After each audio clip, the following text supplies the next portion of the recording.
Hello everyone, this is Bo Yatka and this is a feature tutorial for a Unity feature.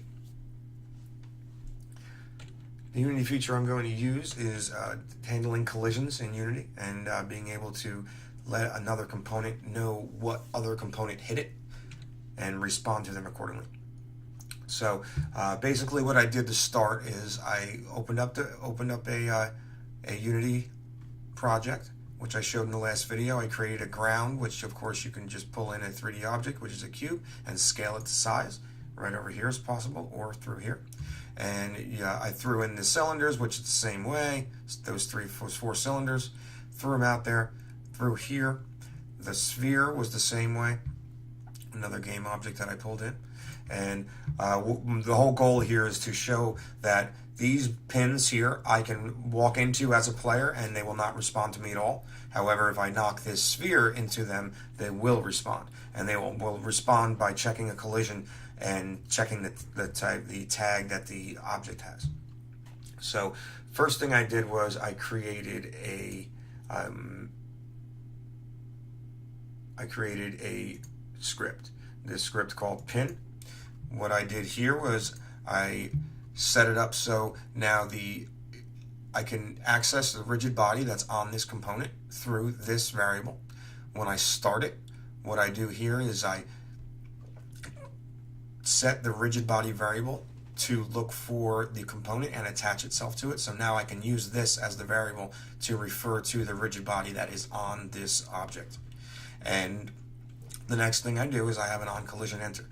Basically, all this does is it checks it checks for collision. It checks if any other colliders hit it, and if it did, then it's going to check and see if that particular object had a tag of ball. Now, what it does is it takes an argument of collision, and it checks to see if that is through there by going other dot game object dot tag. And that as long as the tag is ball, it will respond to it. And what it will do is actually turn is kinematic equaling to false. Now, when an object is kinematic is true, what it does is it makes it so nothing can move it. It responds to no physical action at all. However, if you set it to false, it will. So basically, what's going to happen is once the ball hits it, it will be able to move. If the ball does not hit it, it will not. And this is just the debug.log, just so I know that it works. When this goes through, it'll print on the bottom there. All right, so now I have 4 pins with that script on it. Now to add a script is easy. All you have to do is click on Add Component, and then you type it. I already have it set up here, but you can just type in pin, and what it'll do is it'll find the pin, and then you click on it, and it will add this script to it. And what you can also do, so you don't have to just keep on making a bunch of different ones, you have your first pin, and you could just hit Control D, and that will duplicate it, and it'll duplicate any components that are already on it, so it'll already have the functionality of the first one, which is very convenient.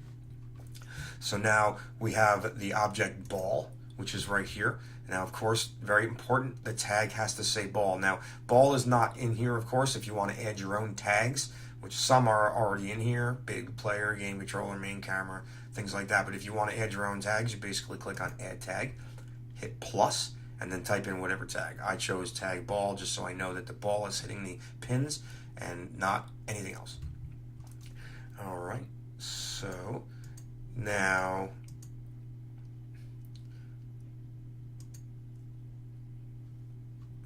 so I also created some materials too, which materials are easy to make as well. You could just right click, create, and then right down here is a material. You just click on that. You can name it. Say I want to make a new one named blue. And then what I would do is I would double click. I'm already there. And then I'm sorry, double click here. And then you can pick your color. So of course I want blue, and we're going to use blue. And now we have it. So now it's easy. All I have to do is take this and just drop it off. Maybe say I want the pin to be blue. You just do that. Very simple and easy.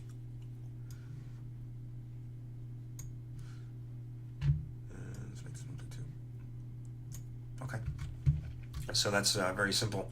And of course the scripts, I showed you how to do that as well. A level was made just because that's how you have to save it. Go to File.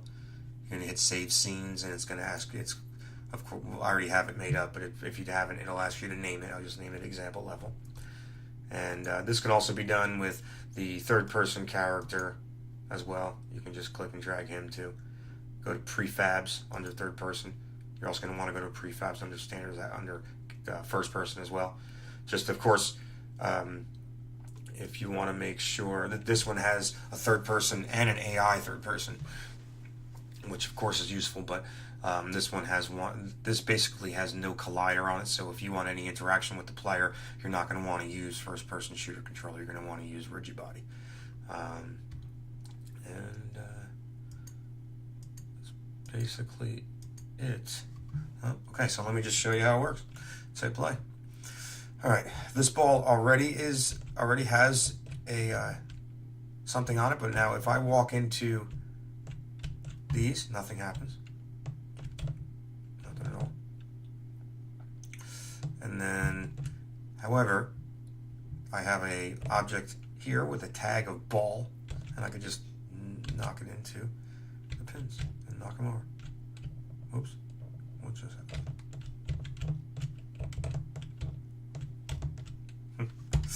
Okay. Start over. I don't know how I missed that at all. Terrible.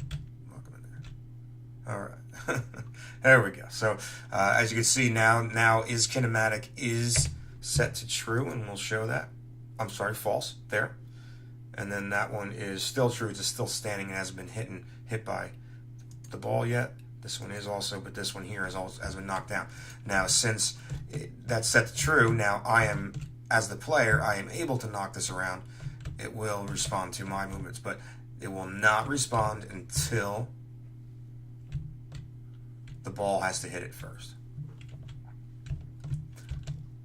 Oh, the ball's a little tough to control, as you can see, but I keep knocking it off the platform. There it goes again. All right. Well, anyway, as you can see, that's how everything worked. Let's get out of here first. Okay, and quick recap.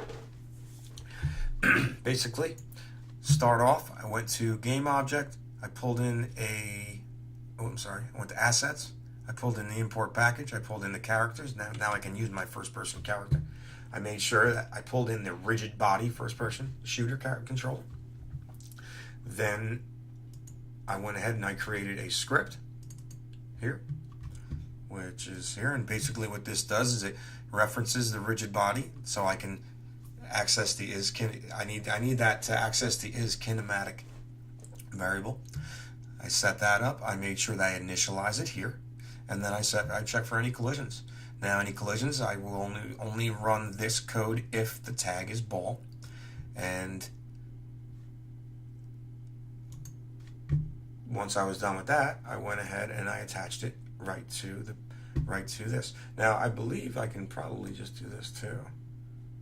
Yes, I can. If I drop this down onto the ground, the same thing will happen, and that will actually be bad because that'll make it so the ground will knock right out from under me. So, as you can see, these are interchangeable very easily. You can write a script and drop it onto any object, and it'll work. And of course, we made an object named ball. We made sure that ball had a tag. If we didn't have that tag, we added it right through here. And